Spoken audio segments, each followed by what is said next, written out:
આના માટે અમે લોકોએ કમિશનર શ્રીને સૂચના આપેલી હતી અને એના આધારે તપાસ કમિટીની રચના થઈ ગઈ છે. તપાસ કમિટીનો જે રિપોર્ટ આવશે તે કમિશનર શ્રી અમને રજૂ કરશે, એટલે રિપોર્ટ આપ સમક્ષ અમે રજૂ કરી દઈશું. હું એ જ કહું છું, તપાસ કમિટીને માટે નિમાઈ ગઈ છે. આ હાઈકોર્ટ મેટર થઈ ગઈ છે. આના માટે હું હમણાં જવાબ આપી શકું તેમ નથી. આજે નાયકે કબૂલાત કરી છે કે અમે રોડ ખુલ્લો કરવા ગયા હતા, ભૂતિયા ડિમોલિશન નથી. આ વિડિયો શા માટે બનાવો? હું આપને એ જ કહેવા માંગુ છું કે જે તપાસ કમિટી નિમાઈ છે તેને શું પ્રોસિજર કરી છે, 2 થી 3 દિવસમાં આપ લોકોને કમિશનર શ્રી તરફથી એના માટેની માહિતી મળી જશે. કારણ કે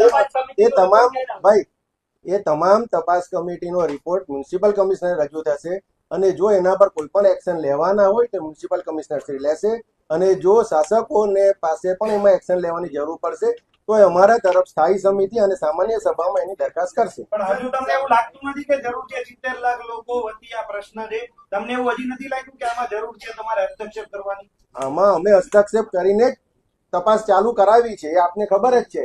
હવે બીજી વાત છે કે જે તપાસ કરે છે અધિકારીઓ, એ લોકોને તપાસ કરવાનો આપણે સમય આપવો પડે. એ લોકોની રીતે તપાસ કરશે, તપાસ કરીને કમિશનરને રિપોર્ટ આપશે અને રિપોર્ટને આધારે જે જવાબદારો છે તેની સામે પગલાં ભરવાના આપશે તો પણ કમિશનર પગલાં ભરશે અને એનો રિપોર્ટ અમારા તરફ રજૂ કરશે.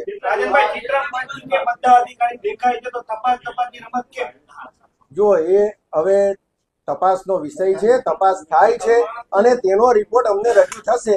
બસ મારે એનાથી વધારે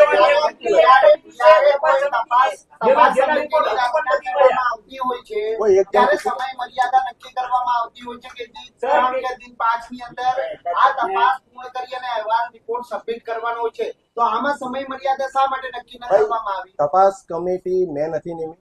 તપાસ કમિટી વહીવટી પાંખ તરફથી નિમવામાં આવેલી હતી અને એ વહીવટી પાંખને જે રિપોર્ટ પણ કરે છે અને રિપોર્ટને આધારે જ જે તે આગળના પગલા ભરાતા હોય છે. ત્યારે હું એ કહું છું, તપાસ કમિટીના રિપોર્ટના આધારે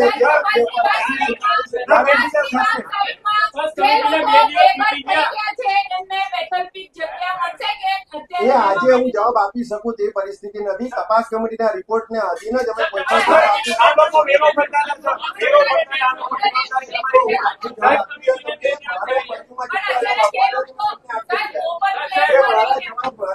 જવાબ આપવા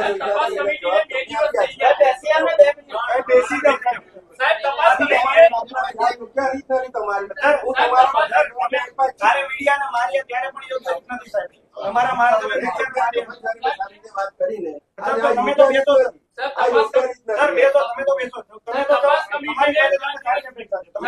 સારા જવાબ આપજો. તમે ખોટા વાત કરો છો.